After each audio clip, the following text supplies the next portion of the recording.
When you don't know what else to focus on, atau kita tidak tahu mau fokus dengan apa lagi, selalu nggak salah untuk fokus pada pribadinya yang nggak pernah berubah. Allah itu baik, itu nggak pernah berubah. Kalau Anda merasakan semua yang tidak baik di hidupmu dan Anda mulai ragu apakah Allah itu baik, paksa mulut sendiri untuk berkata, God is good. Kalau perlu ucapkan itu di depan kaca. Jangan ada orang aja di sisi kanan kirinya, nanti dikiranya gila. Ngomong sendiri di cermin, God is good. Lalu jawab sendiri, itu beritahu pria yang ada di cermin itu atau wanita yang di cermin itu. All the time. Ikut-ikut Don Moon. All the time. Suruh jawab itu pria atau wanita di dalam kaca, yaitu diri kita sendiri. God is good. Refuse to feel the problem. Tolaklah untuk merasakan problema. Pilihlah untuk merasakan Allah. It's a choice. Itu adalah pilihan di NGD, saudara.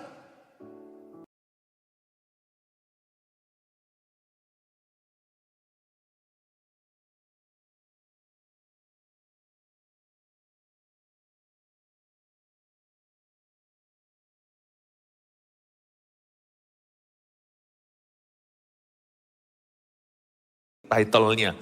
Tapi ya itulah, kita semua itu pasti terancam sesuatu sih di hidup ini. Buktinya setiap orang mengejar rasa aman, kita taruh rasa aman kita pada uang atau pada sesuatu yang tidak menentu, itu pratanda bahwa kita itu merasa kita selalu dalam ancaman. Ancaman itu nggak tentu nyawa. Ancaman itu bisa apa saja.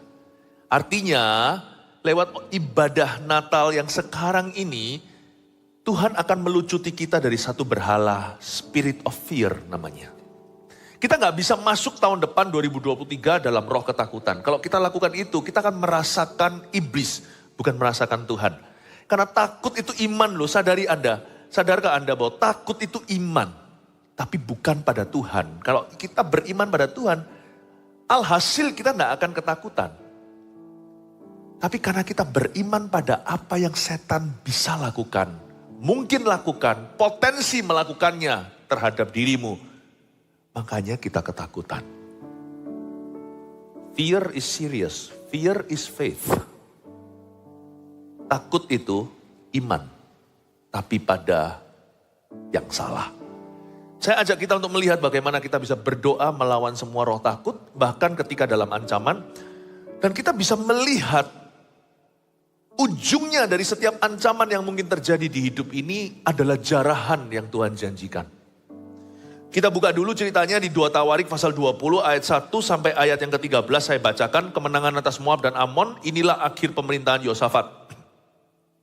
Setelah itu Bani Moab dan Bani Ammon datang berperang melawan Yosafat bersama-sama sepasukan orang Meunim. Datanglah orang memberitahukan Yosafat, suatu laskar yang besar datang dari seberang laut Asin, dari Edom menyerang tuanku. Sekarang mereka di Hazon Tamar yakni En-Gedi. Yosafat menjadi takut, lalu mengambil keputusan untuk mencari Tuhan. Ia menyerukan kepada seluruh Yehuda supaya berpuasa. Dan Yehuda berkumpul untuk meminta pertolongan daripada Tuhan. Mereka datang dari semua, nah ini gara-gara batuk jadi hilang. Ayat berapa? Sudah 4 ya. Mereka datang dari semua kota di Yehuda untuk mencari Tuhan. Ayat 5. Lalu Yosafat berdiri di tengah-tengah jemaah Yehuda dan Yerusalem di rumah Tuhan di muka pelataran yang baru. Dan berkata, ya Tuhan, Allah nenek moyang kami, bukankah engkau Allah di dalam sorga? Bukankah engkau memerintah atas segenap kerajaan bangsa? Kuasa dan keperkasaan ada di dalam tanganmu, sehingga tidak ada orang yang dapat bertahan melawan engkau. Bukankah engkau Allah kami yang menghalau penduduk tanah ini dari depan umatmu Israel? Dan memberikannya kepada keturunan Abraham, sahabatmu itu untuk selama-lamanya. Lalu mereka mendiami tanah itu dan mendirikan bagimu tempat kudus untuk namamu, kata mereka. Bila suatu malapetaka menimpa kami, yakni pedang, penghukuman, penyakit sampar atau kelaparan, kami akan berdiri di muka rumah ini, di hadapanmu, karena namamu tinggal di dalam rumah ini. Dan kami akan berseru kepadamu di dalam kesesakan kami sampai engkau mendengar dan menyelamatkan kami. Sekarang lihatlah Bani Ammon dan Moab dan orang-orang dari pegunungan Seir ini. Ketika orang Israel datang dari tanah Mesir, Engkau melarang mereka memasuki negerinya. Oleh sebab itu mereka menjauhinya dan tidak memusnahkannya. Lihatlah sebagai pembalasan mereka datang mengusir kami dari tanah milik yang telah Engkau wariskan kepada kami. Ya Allah kami, tidakkah Engkau akan menghukum mereka? Karena kami tidak mempunyai kekuatan untuk menghadapi laskar yang besar ini yang datang menyerang kami. Kami tidak tahu apa yang harus kami lakukan, tetapi mata kami tertuju kepadamu. Sementara itu seluruh Yehuda berdiri di hadapan Tuhan, juga segenap keluarga mereka dengan istri dan anak-anak mereka. Coba saya jelaskan bagaimana ancaman itu bisa mendekati kemah orang benar. Seperti apa beroperasi roh ketakutan? Biasanya selalu melalui negative spirit. Selalu melalui roh yang negatif dulu. Dan melalui musibah dan masalah. Setan bisa pakai problema kita untuk mencuri apa yang sesungguhnya berharga. Problema atau masalah itu sendiri bukan tujuan akhirnya. Sebab problema atau masalah itu hanyalah kendaraannya saja. Yang setan ingin curi adalah iman percaya kita dan damai sejahtera. Kalau damaimu bisa dicuri dengan sedikit masalah, dia nggak perlu tambah dosisnya. Dia tahu ini sanggup melemahkanmu, disimpan di lemari besinya. Nanti pada waktu Anda sudah berada di titik tinggi, dipromosikan misalnya, atau Anda lagi bahagia-bahagianya, happy banget family-nya, di situ dikeluarkan lagi, setan tahu tepatnya kapan untuk menjatuhkanmu. Dia mencoba senjatanya, karena setan tidak maha tahu. Jadi kalau di titik ini, titik tertentu, dengan dosis begitu dan perkara tertentu, Anda sudah bisa kehilangan sukacita, tercuri damainya. Simple, percayalah dia akan cabut lalu. Setelah itu, dia tidak akan lanjutkan serangannya. Karena dia menunggu serangan fajar. Pahami dulu cara berpikir setan. Saya ngomong begini supaya dia dilucuti. Supaya Anda berjalan tahun depan itu jangan sampai salah langkah. Setan itu licik. Dia tidak akan jatuhkan Anda now. Setan tuh ngerti kuasanya bunga. Bukan bunga-bungaan. Tapi seperti bunga bank atau the power of interest. Dia tahu itu. Kapan dia akan jatuhkan you. Dia tahu. Makanya saya nggak akan mudah menunjukkan takut. Bijaksana iya saya harus pikirkan. Saya nggak boleh mempresentasikan bahwa roh saya ini mudah terancam oleh keadaan. Karena setan akan membaca itu karena dia tidak maha tahu. Setan akan baca gerak-gerikmu dan keputusan hidupmu. Dari situ dia akan lihat, oke, bagus ini mempan. Obat ini cocok sama orang ini. Kalau Tuhan punya antibiotik itu menyembuhkan, setan punya antibiotik itu meracuni. Dia tahu bahwa pakai ini Anda pasti mati. Tapi dia tidak mau Anda mati sekarang. Karena dia mau sekali tepuk. Beberapa lalat mati, sekali dayung berapa pulau terlampaui. Dia nggak sebodoh itu. Buktinya Goliat ancam-ancam. Kenapa 40 hari ancam-ancam doang? Padahal kalau dia mau bunuh Israel langsung mati. Goliat itu dihinggapi oleh roja. Dia tahu bahwa kalau dia bunuh Israel sekarang, satu generasi mati.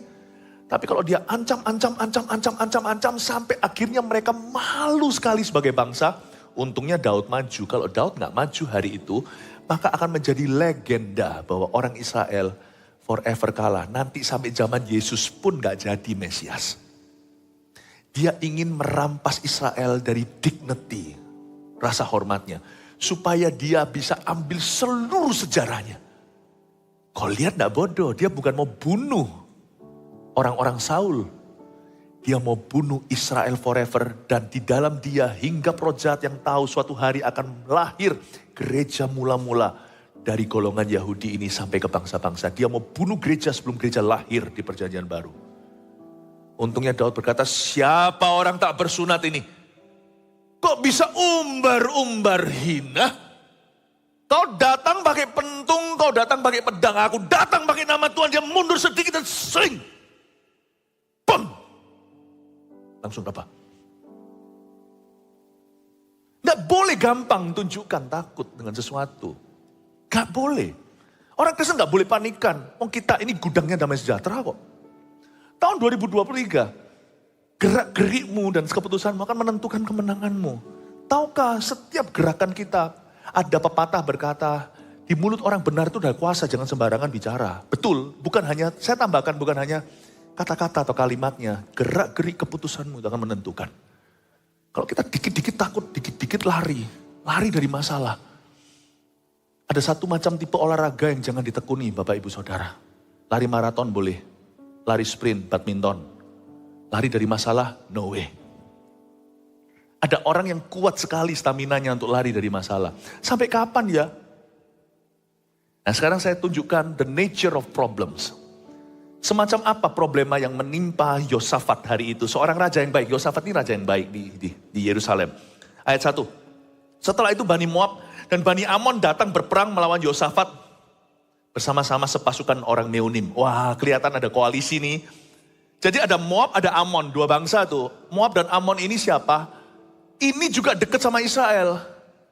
Amon dan Moab adalah keturunan Lot, kemenakan Abraham. Sometimes your true problems are actually nearer than you think. Masalahmu yang sesungguhnya itu lebih dekat dari yang kau kira. Sedangkan kita itu seringkali takut sesuatu yang di ujung bumi, paham maksud saya? Malahan bahaya yang tidak kau takuti itu lebih ngeri. Roh takut itu selalu tidak objektif, roh takut itu selalu mengandai. Roh takut itu selalu berimajinasi sesuatu yang jauh. Lihat ya, coba ya, orang takut sekali kuman, tapi berani kompromi dosa. Mana lebih bahaya? Kena flu besok sembuh, kena dosa hati hampa, keturunan dikutuki. Kenapa orang itu takut yang jauh? Takut yang tidak kelihatan, tapi mengkompromikan yang kelihatan. Roh takut itu tidak objektif. Bukan berarti kita boleh sembrono tidak cuci tangan. Paham maksud saya? Sebelum kita tata diri kita, tata dulu rasa takutnya. What is it that you fear the most in life? Definisikan ulang apa itu ancaman. Yang mana jarahan? Supaya kita senantiasa melihat donatnya dan bukan lubangnya. Bolak-balik saya pakai ilustrasi ini ya wis lah ya. Bani Moab, Bani Amon, lalu ada juga sepasukan orang Meunim. Orang Meunim ini jarang terdengar di Alkitab. Ya sudahlah, ini salah satu bahaya jauh. Bahaya dari jauh yang mendekat kepada Yosafat. Datanglah orang memberitakan Yosafat, suatu laskar yang besar datang dari seberang laut Asin, dari Edom menyerang tuanku. Sekarang mereka di Hazezon Tamar yakni En-Gedi. Alamak, aduh. Ada laskar yang besar, terdiri dari Moab, Amon, Meunim, saya juga nggak tahu siapa mereka. Tapi ada satu lagi nih ekstra tambahan. Jangan dihilangkan karena ini penting sekali. Edom. Edom itu Bani Esau. Kakaknya Yakub yang tidak terpilih, yang tercuri hak kesulungannya. Yang satu dari kemenakan Lot, Abraham, Ishak, ya kan? Tapi dari Ishak jadi umat pilihan. Lalu dari Ishak ada Esau Yakub. Yang dipilih Yakub, Esau jadi musuh. Yang tidak dipilih sebelah kanan atau sebelah kirimu jadi musuh. Yang tidak dipilih di sebelah kiri yaitu di sebelah kanan Anda ini menjadi musuh. Mengepung mereka. Ternyata masalah kita itu jauh lebih dekat. Masalah yang sungguhan ya. Bukan yang kita ada-ada. Masalah yang beneran itu seringkali it's closer to home. Kita takut kalau kita keluar rumah akan ditimpa oleh langit-langit. Kemungkinan besar tidak akan terjadi. Kemungkinannya kecil sekali. Tapi kita tidak pasang genteng kita dengan betul di rumah. Nanti janganlah yang membunuhmu itu bukanlah kiamat. Banyak orang kan ketakutan ini keluar nanti langitnya jatuh gimana. Semua bintang dan bulan itu.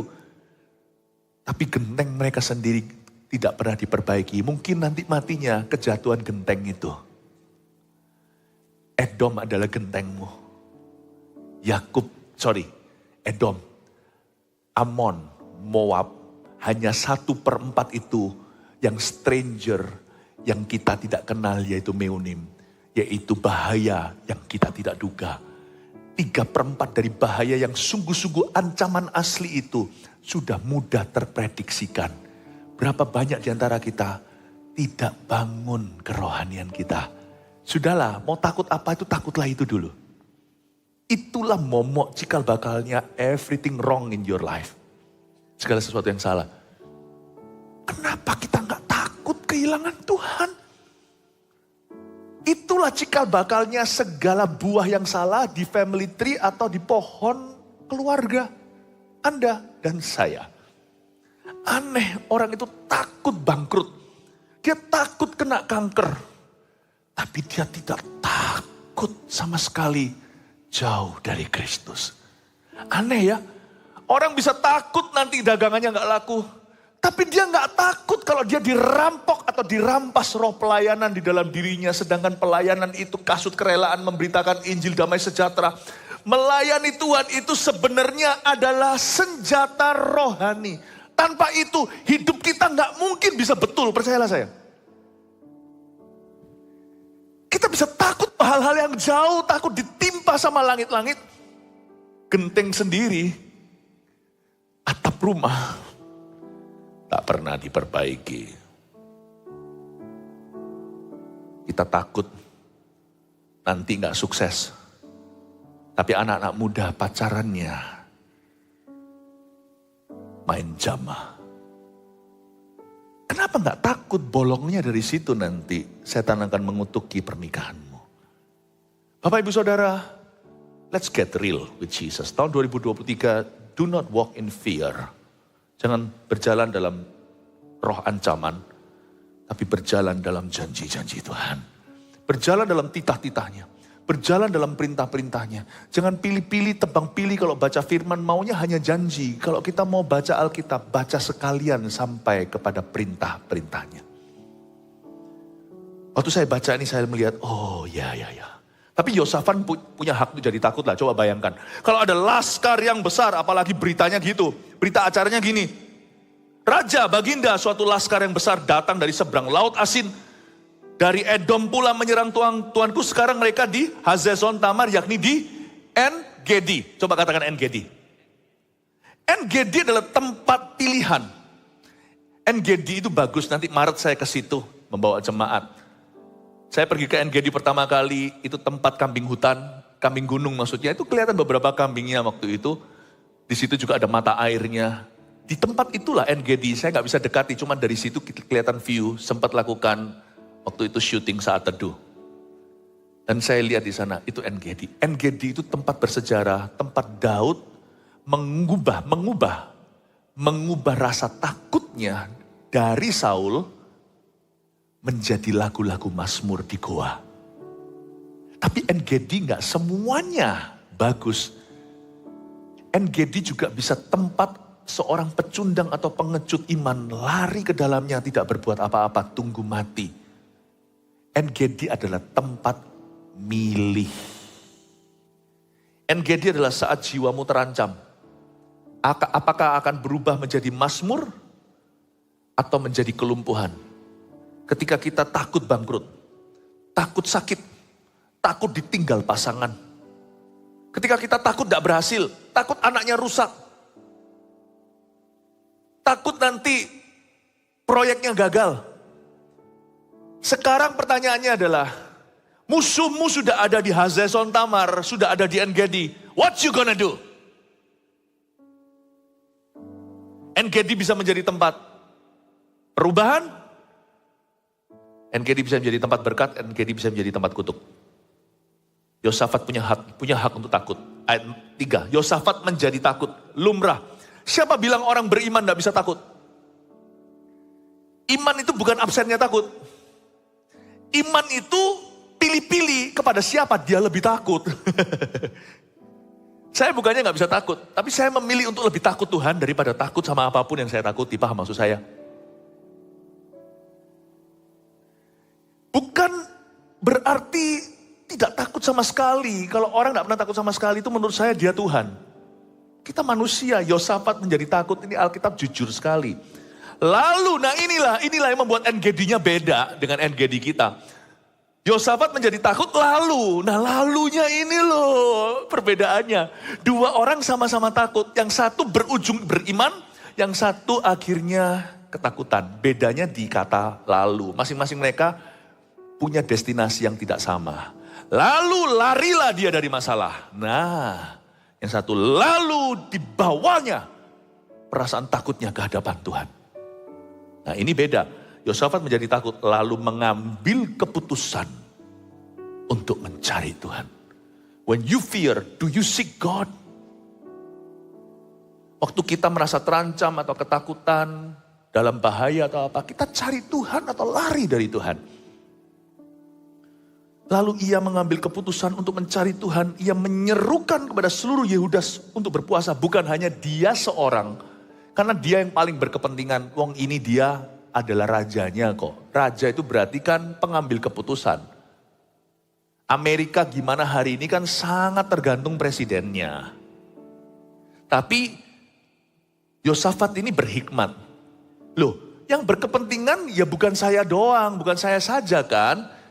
Kan kalau ada apa-apa terjadi, Moab Amon masuk ke sini, lalu kita dihabisi sama Edom dan Meunim, yang rugi kan bukan cuma si raja, mungkin raja yang dijadikan bulan-bulanan, tetapi rakyatnya pun akan mati.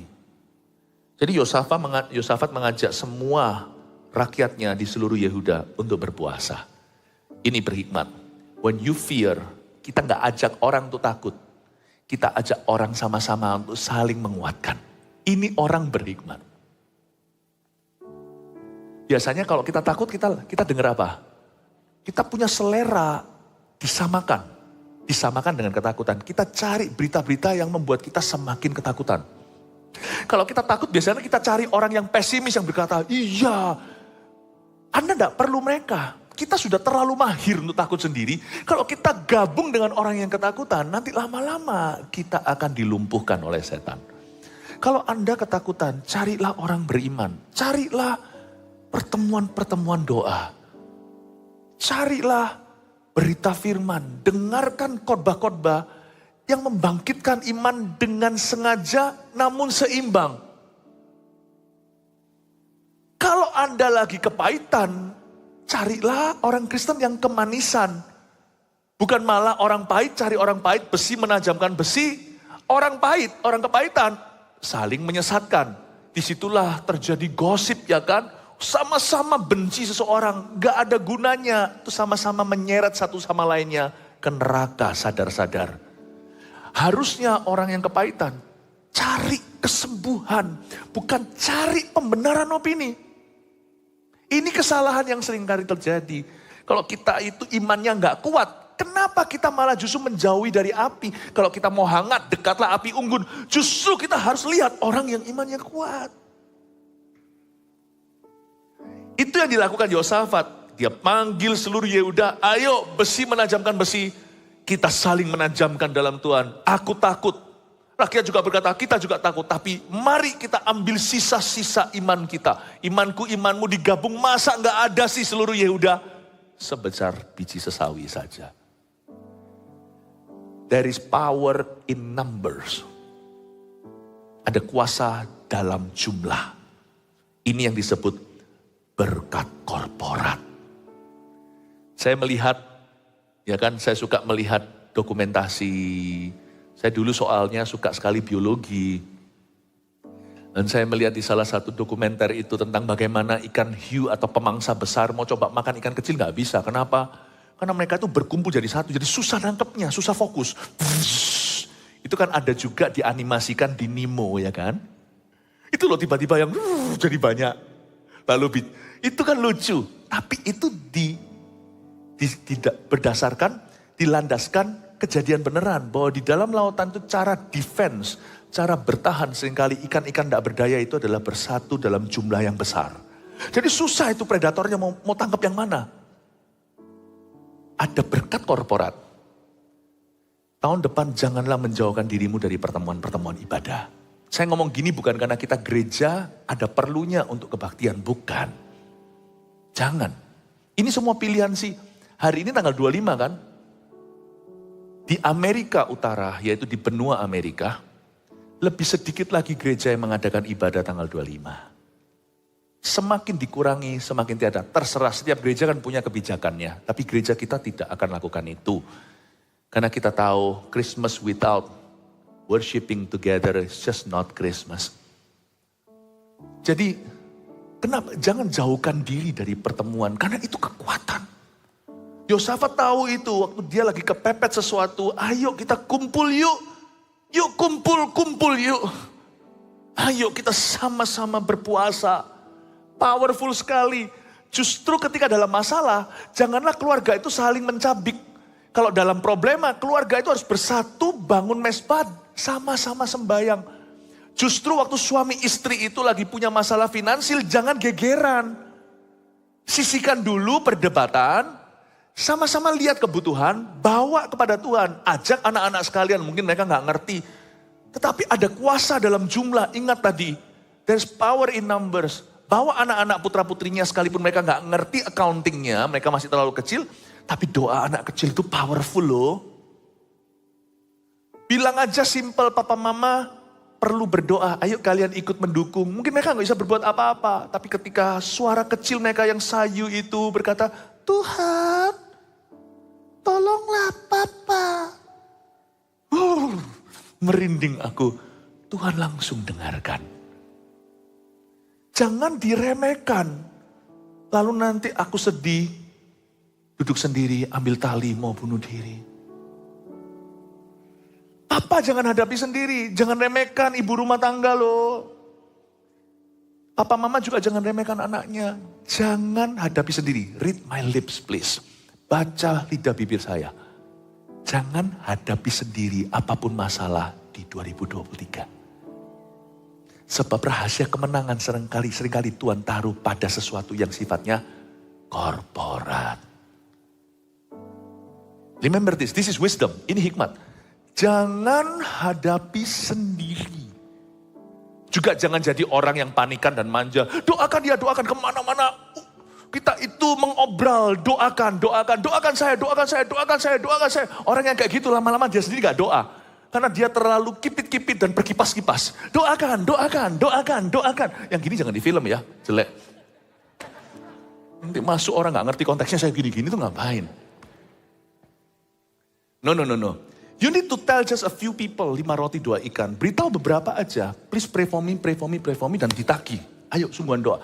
Aku gak mau kamu hanya doakan aku. Aku mau kita doa bersama. Puji Tuhan orang yang sudah bergabung di CG, itu fungsinya CG. CG itu fungsinya bukan social club. CG itu fungsinya ini, karena kita tahu bahwa kita gak bisa tumbuh sendirian. Dan kita gak bisa hadapi semuanya sendiri. Saya juga gak bisa.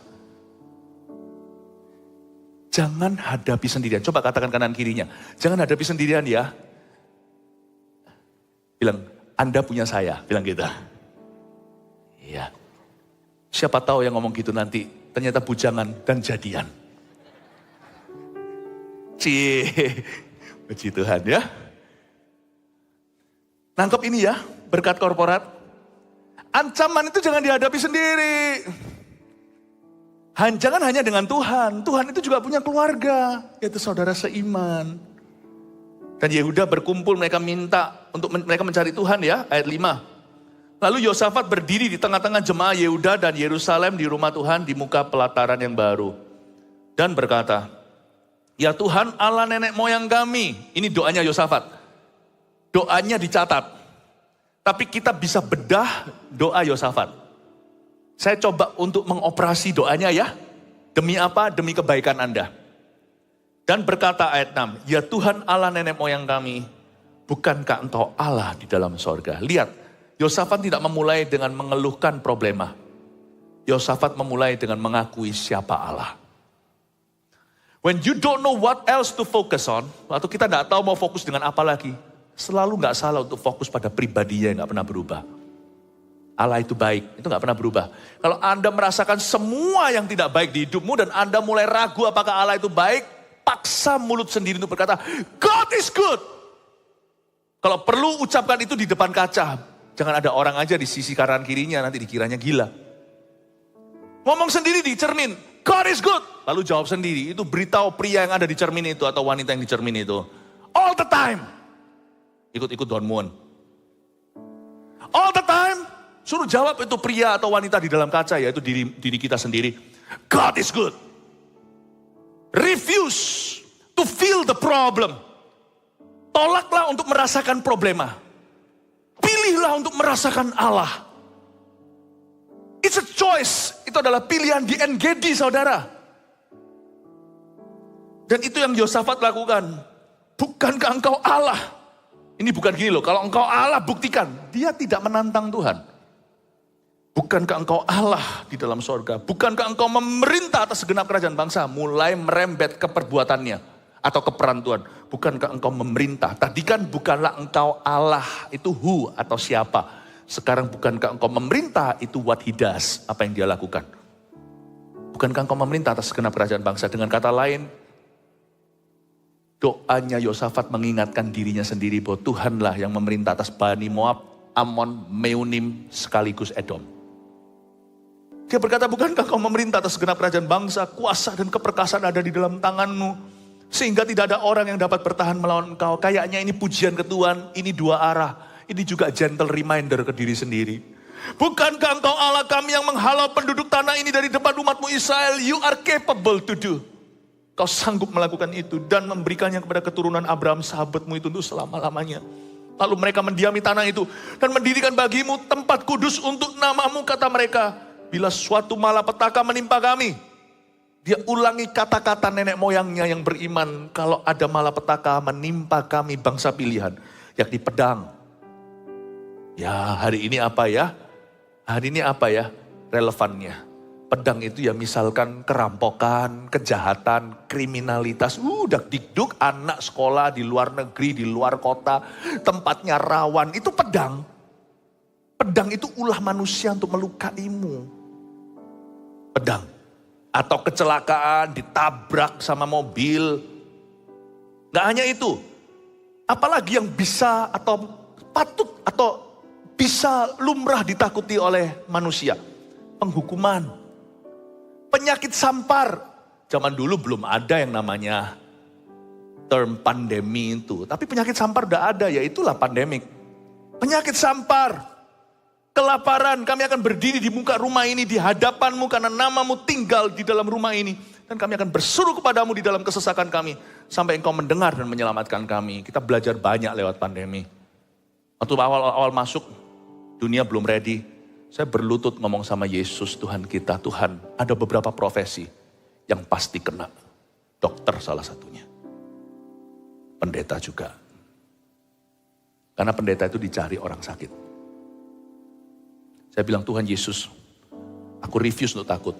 Oh, saya banyak belajar awal-awal masuk pandemi. Saya belajar untuk tidak berlebihan. Saya belajar untuk jadi jauh lebih bijaksana. Saya pernah viral loh ya. Tapi look, gak mungkin di profesiku ini. Kalau bukan dilindungi Tuhan, saya gak kena. Gak mungkin. Saya gak pernah kena sampai hari ini. Ya memang jaga kesehatan. Saya gak terus gegabah berkata iman-iman. Saya olahraga, minum vitamin. Tapi gak mungkin. Orang yang begitu pun kena juga ada. Bayangin saya ngomong sama orang gini. Besoknya saya, bukan besoknya nanti jadi beritahu dia kena. Loh kan saya rasa, saya tes, saya negatif. Saya bolak-balik ketemu orang begini. Bolak-balik orang mau gimana segalanya. Saya bilang sama Tuhan begini, Tuhan, bukankah engkau yang melindungi umat Israel dari penyakit sampar? Aku 100% pasti kena, karena aku adalah seorang pendeta. Nah mungkin saya tolak jemaat. Apa yang bisa di depan saya, masa mungkin saya berkata hihi. Gak bisa, saya gak boleh lakukan, gak boleh. Gak mungkin, mana ada fireman, pemadam kebakaran, itu takut api panas.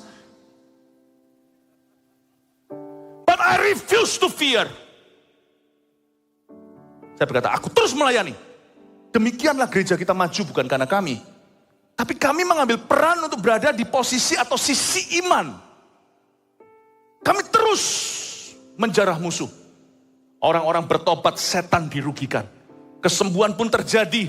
Sebagian tidak sembuh, tapi sebagian besar sembuh, puji Tuhan.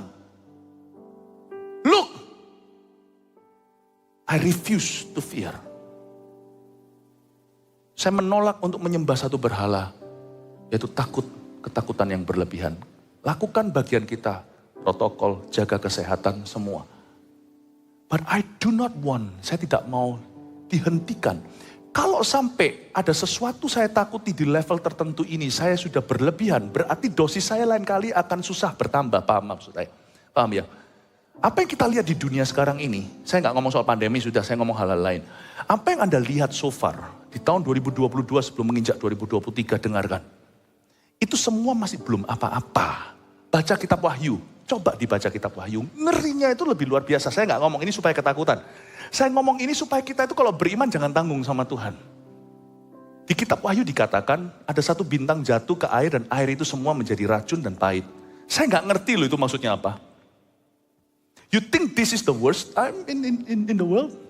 Kalau ini aja membuat kita sudah panik, membuat kita semua seperti Elia sembunyi di gua. Dosis gini membuat kita sudah seperti itu. Dosismu tidak bisa bertambah lagi. Lain kali hidupmu akan kacau balau, sudah. Jangan mudah panik. Bijaksana, seperti saya katakan tadi. Saya pun masih belajar bijak.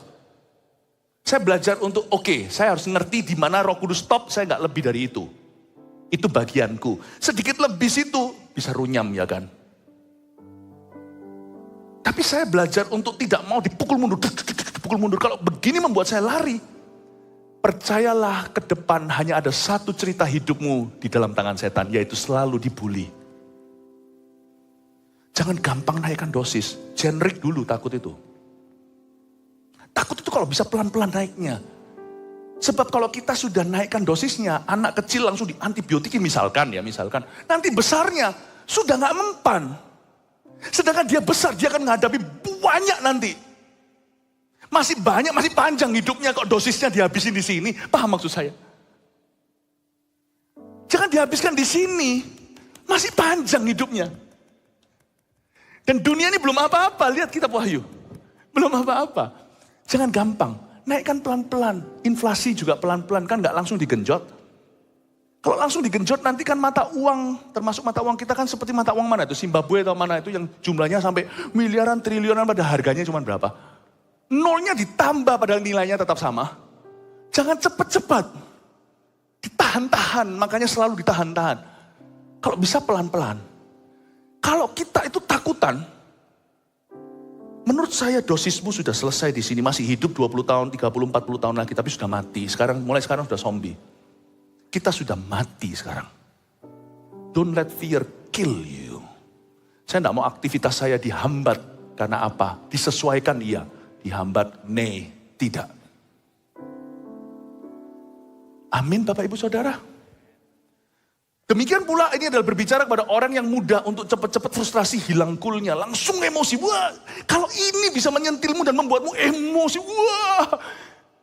Sorry, you sudah mati hari ini. You're dead already.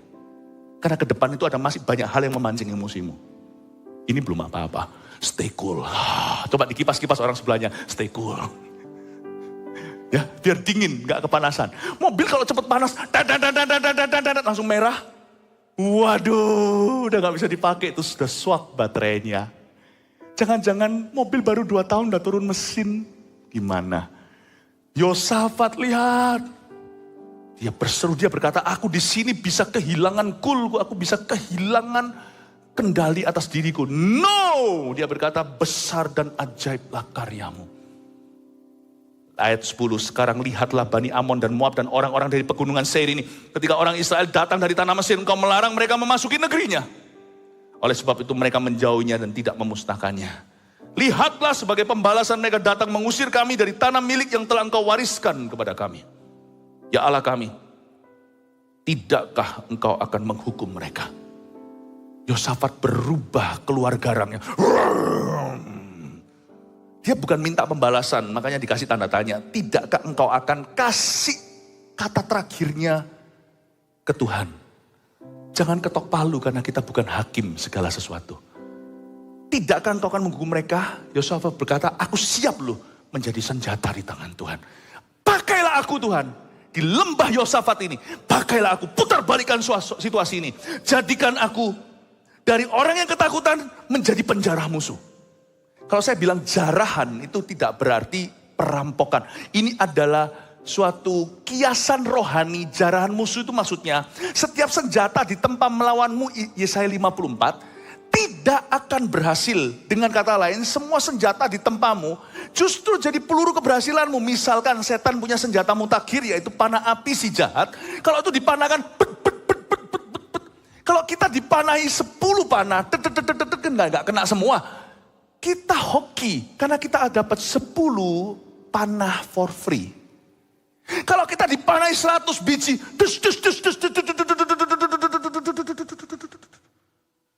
kita lebih beruntung lagi. Setiap senjata ditempa melawanmu justru jadi pelurumu. Diambil 100 biji. Sekarang panahku tabungnya penuh. Bapak, ibu, saudara, kita punya pilihan di NGD. Tuhan, aku sedang dalam ancaman, tapi aku akan bangkit dari rasa takutku. Dan aku akan serahkan keadaan ini kepada Tuhan. Use me. Bukan lari, bukan protect me, tapi use me. And because you are using me, you shall protect me. Doanya bukan lindungi saya. Doanya pakailah saya. Dan dalam memakai saya, niscaya bahasa Alkitab, pastilah Allah akan melindungi alatnya sendiri. Mana ada sih kalau Anda itu alat yang langka lalu dibuang-buang dan dibiarkan karatan. Percayalah saya. Kalau ban Anda meletus, dongkraknya itu tinggal satu. Anda di gunung, di padang Sahara. Nggak mungkin Anda itu akan sia-siakan. Alat di tangan Tuhan itu precious atau berharga di tangannya. Use me. Udah gak usah minta protect me. Tuhan akan tahu sendiri to protect you and your family dan melindungi Anda dan keluarga. Saya cuma ngomong sama Tuhan aja gampang. Sekali aku kena Tuhan, buyar sudah saat teduhnya. Kan gak mungkin saya saat teduh berada di kamar gitu sendirian. Hai. Nyanyi sendiri. Oh betapa dalamnya. Lalu habis itu doa sendiri. Gak mungkin. Buyar sudah. Sekali saya kena, sudah buyar, saya gak bisa muncul begini 8 kali gimana. Saya sama Tuhan tuh punya ketipan sendiri. Dengan hormat kalau dari saya. Ketipannya gini. If you think I'm still useful ya. Kalau menurut Tuhan aku masih berguna. Protect me. Lindungi aku. Fokusnya bukan dirimu. Lari dari masalah atau perlindungan. Fokusnya pemakaian. Jarahan. Kalau engkau menganggap saya ini masih berguna bagi, tenang Tuhan. Pesawat goyang pun mau jatuh misalnya. Saya nggak omong kosong begini, nggak jatuh sih, itu berlebihan. Tapi waktu mendarat saya lihat di situ ada ambulans, ada pemadam kebakaran dan polisi di suatu negara waktu itu di Hong Kong. Ternyata mungkin semacam sayapnya itu ada apinya. Sayap kan tempat bensinnya. Udah goyangnya nggak aman, tapi nggak diberitahu sama pilot, langsung mendarat dimatikan mesinnya. Ternyata tadi bahaya. Saya tidur dan makan snack saya. Saya tenang, bukannya nggak takut mati. Setelah mati saya nggak takut, tapi proses mati semua orang takut termasuk saya. Bagaimana kalau kita dicemplungin dari atas? Masa nggak takut? Nah setelah itu telur kocok, setelah jatuh ke bawah ya kita tahu kita kemana. Tapi sebelumnya kan mengerikan. Takut sih takut, tapi saya itu tenang tuh. Saya tetap bisa tidur, bisa apa semua. Karena saya punya pikiran gini loh. Bukan sombong ya. Ini juga bukan percaya diri, ini percaya Tuhan. Loh kalau memang sudah waktuku ya waktuku Tuhan, ambillah aku gak apa-apa. Tapi ya sudah loh Tuhan, aku belum siapkan pengganti, belum siapkan ini itu loh Tuhan. Oh iya ya, malaikatnya semua terbang. Gendong tuh pesawat. Ada satu malaikat yang bahasa Ibraninya sebul-sebuli. Apinya supaya padam. Mendarat di sana tepat waktu nak meledak ya kan. Saya santai aja. If God thinks I'm still useful. Kalau Tuhan mengira saya itu masih berguna di bumi ya saya lakukan bagian saya loh. Kalau saya tahu nanti bakalan gitu pesawatnya saya pasti ganti pesawat lain. Gak ada yang berkata mari kita uji iman saya. Nah itulah saya belajar tadi dari viral itu. Loh saya ini jujur kalau ngomong sama Anda, saya itu enggak pakai tadi ngalih-alih. Saya bilang kalau saya salah, saya kurang, saya lemah, saya ngomong apa adanya. Saya nggak mungkin terus masuk ke pesawat, ya pesawat ini akan kebakaran sayapnya, mari kita uji iman. Kalau sampai seperti itu saya mati, jangan bergabung untuk aku, itu bodohku. Jangan kirim bela sungkawa, tapi kirimlah berita tahu rasa. Tapi kan saya nggak tahu ya kan. nggak tahu ya sudah bukan urusan saya, urusan Tuhan. Asal saya lakukan bagian saya jaga. Udah nggak usah takut berlebihan, nggak usah paranoid. Saya merem dan berkata, Tuhan if you want me to see me now ya oke, tapi you speak to the church loh ya.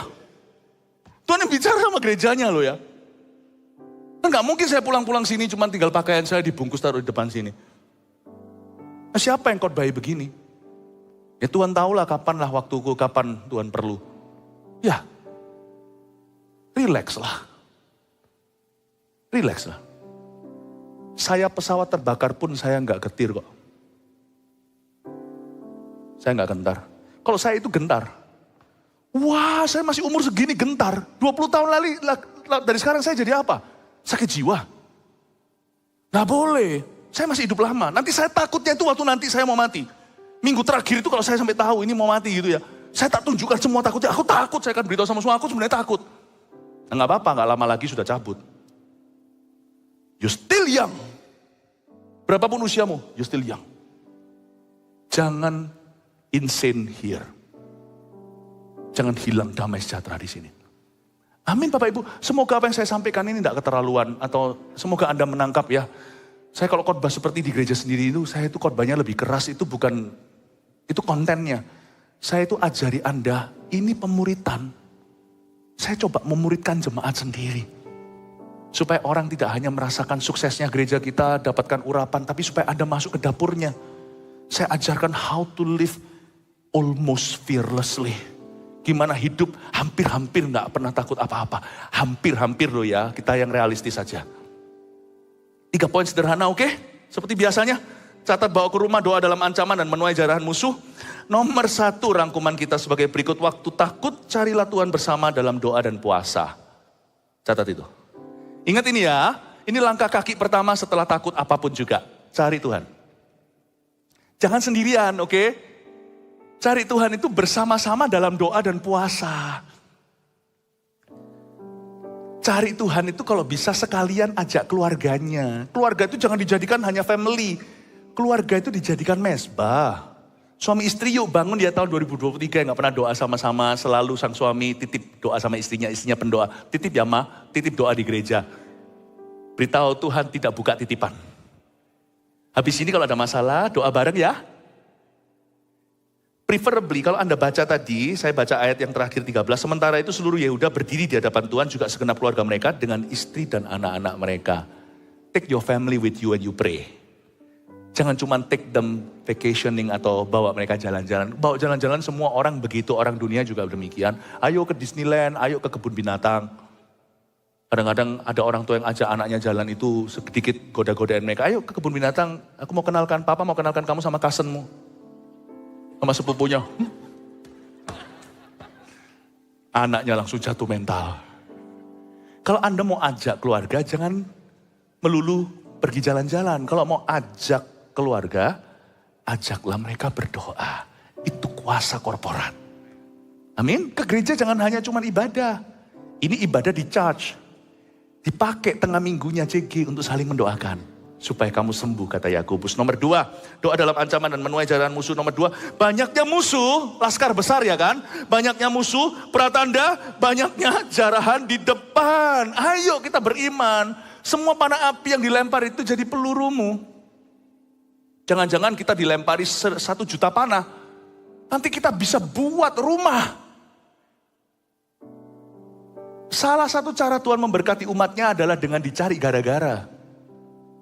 Sungguhan, Anda baca di ilmu perangnya orang Israel. Orang Israel gak boleh lemparkan pertama. Pipi ke satu yang ditampar harus pipi mereka dulu. Pipi kanan. Lalu mereka memberi pipi kiri, itu conquering. Itu menguasai. Ketika Israel menjadi satu negara, diserang kan dari tetangganya. Gara-gara diserang itulah kehilangan dataran tinggi Golan. Coba baca di sejarah. Kalau mereka gak diserang dulu, mereka akan dikecam. Mereka diserang dulu karena perang. Perang siapa kalah harus let go. Lepaskan. Kadang-kadang cara Tuhan memberkati Anda adalah Tuhan izinkan ada orang yang dihinggapi setan atau situasi keadaan untuk menyerang. Ketika menyerang itu Tuhan berniat untuk memindahkan berkatnya padamu. Tuhan itu mampu memindahkan talenta. Satu yang disembunyikan tanah itu ditaruh, dikasihkan kepada talenta yang punya 5 itu. Yang menjalankannya. Kadang-kadang dengan dicari gara-gara, Tuhan pindahkan berkat orang itu kepadamu. Jangan-jangan Anda dicari gara-gara oleh seseorang misalnya atau sebuah keadaan. Justru lewat kondisi atau lewat kejadian tersebut. Sekarang berkat orang itu seolah pindah. Orang itu kehilangan sesuatu. Anda dapatkan sesuatu yang bukan milik Anda. Dan Anda lihat dulu pada orang itu. Hihi.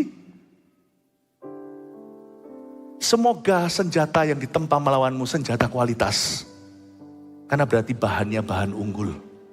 Jangan takut banyaknya musuh pratanda, banyaknya jarahan di depan.